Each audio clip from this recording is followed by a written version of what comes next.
ಕಮಲ ಪಾಳ್ಯದ ಬತ್ತಳಿಕೆಯಲ್ಲಿ ಪ್ರಣಾಳಿಕೆಯ ಬ್ರಹ್ಮಾಸ್ತ್ರ. ಇವತ್ತು ಬಿಜೆಪಿ ಪ್ರಣಾಳಿಕೆಯನ್ನ ಬಿಡುಗಡೆ ಮಾಡ್ತಾ ಇದೆ. ಪ್ರಣಾಳಿಕೆನೇ ಒಂದು ದೊಡ್ಡ ಅಸ್ತ್ರ. ಚುನಾವಣೆಯನ್ನ ಗೆಲ್ಲೋಕೆ ಕಮಲ ಪಾಳ್ಯದ ಬತ್ತಳಿಕೆಯಿಂದ ಪ್ರಣಾಳಿಕೆಯ ಬ್ರಹ್ಮಾಸ್ತ್ರ. ಪ್ರಧಾನಿ ಮೋದಿ ರಂಗ ಪ್ರವೇಶಕ್ಕೆ ಸಿದ್ಧವಾಗಿದೆಯಂತೆ ಸೂತ್ರ. ಸರ್ಪ್ರೈಸ್ ಘೋಷಣೆಗಳ ನಿರೀಕ್ಷೆಯಲ್ಲಿ ಮತದಾರರಿದ್ದಾರೆ. ದಿಲ್ಲಿಯ ಪಟ್ಟಕ್ಕಾಗಿ ಕೇಸರಿ ಪಡೆಯಿಂದ ನಾನಾ ತಂತ್ರ. ಸಂಕಲ್ಪ ಪತ್ರ ಹೆಸರಿನಲ್ಲಿ ಬಿಜೆಪಿ ಪ್ರಣಾಳಿಕೆಯನ್ನು ಇವತ್ತು ಬಿಡುಗಡೆ ಮಾಡುತ್ತೆ. ಪಕ್ಷದ ಪ್ರಧಾನ ಕಚೇರಿಯಲ್ಲಿ ಪ್ರಣಾಳಿಕೆಯನ್ನ ಬಿಡುಗಡೆ ಮಾಡ್ತಾರೆ. ನರೇಂದ್ರ ಮೋದಿ ಸಮ್ಮುಖದಲ್ಲೇ ಪ್ರಣಾಳಿಕೆ ಬಿಡುಗಡೆಯಾಗುತ್ತೆ. ಇವತ್ತು ರಾಜ್ಯಕ್ಕೂ ಬರಬೇಕು. ಸೊ ಎಲ್ಲ ಕಾರ್ಯಕ್ರಮಗಳು back to back, busy schedule Modi ಅವರದ್ದು.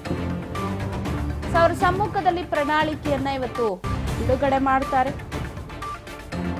ರಂಗ ಪ್ರವೇಶಕ್ಕೆ ಸೂತ್ರ ಸಿದ್ಧವಾಗಿದೆ.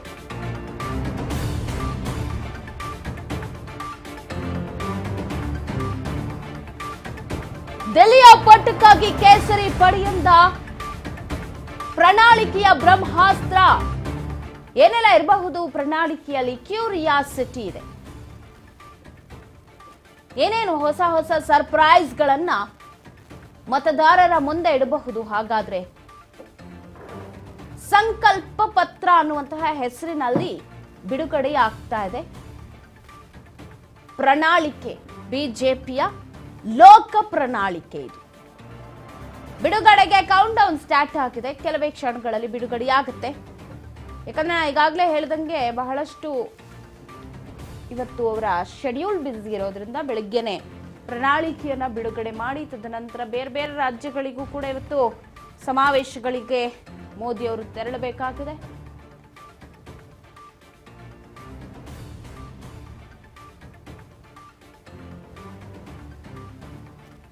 ಬಿಜೆಪಿಯ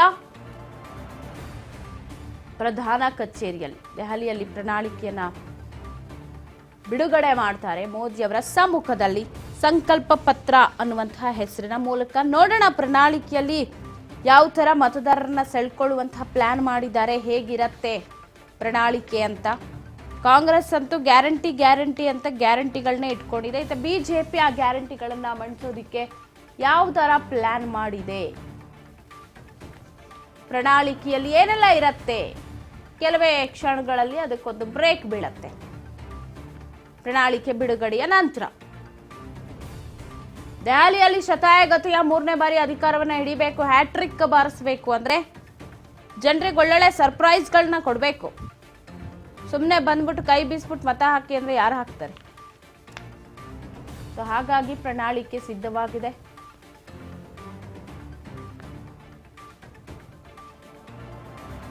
ಮೊದಲ ಹಂತದ ಮತದಾನಕ್ಕೆ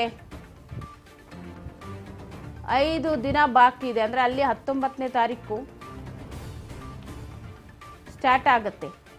ನಮ್ಮ ರಾಜ್ಯದಲ್ಲಿಂದಿರೋದು 26ಕ್ಕಾದ್ರೂ 19ರಿಂದಲೇ ಚುನಾವಣೆ, ಲೋಕ ಚುನಾವಣೆ ಸ್ಟಾರ್ಟ್ ಆಗೋದು.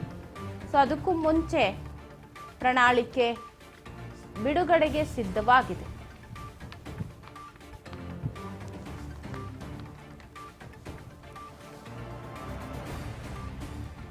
ಮೂರನೇ ಬಾರಿ ಅಧಿಕಾರವನ್ನ ಸ್ವೀಕಾರ ಮಾಡೋದಕ್ಕೆ ಕೇಸರಿ ಪಡೆ ಪದ್ಮ ವ್ಯೂಹವನ್ನ ಹೆಣೆದಿದೆ. ಮೊದಲ ಹಂತದ ಮತದಾನಕ್ಕೆ 5 ದಿನ ಇರುವಾಗಲೇ ಪ್ರಣಾಳಿಕೆ.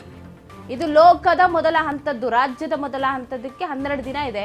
ಬಟ್ ಲೋಕಸಭೆಗೆ ಮೊದಲ ಹಂತಕ್ಕೆ ಕೇವಲ ಇರೋದು 5 ದಿನ. 19ನೇ ತಾರೀಕು ಮೊದಲ ಹಂತದ ಚುನಾವಣೆ ಆರಂಭವಾಗ್ತಾ ಇರೋದ್ರಿಂದಾಗಿ ಕಾವು ಹೆಚ್ಚಾಗ್ತಾ ಇದೆ. ನೋಡೋಣ ಪ್ರಣಾಳಿಕೆಯಲ್ಲಿ ಏನೆಲ್ಲ ಸರ್ಪ್ರೈಸ್ಗಳು ಇರುತ್ತೆ ಅಂತ. ಕೆಲವೇ ಕ್ಷಣಗಳಲ್ಲಿ ಬಿಡುಗಡೆ ಕಾರ್ಯಕ್ರಮ ಕೂಡ ಆರಂಭವಾಗುತ್ತೆ.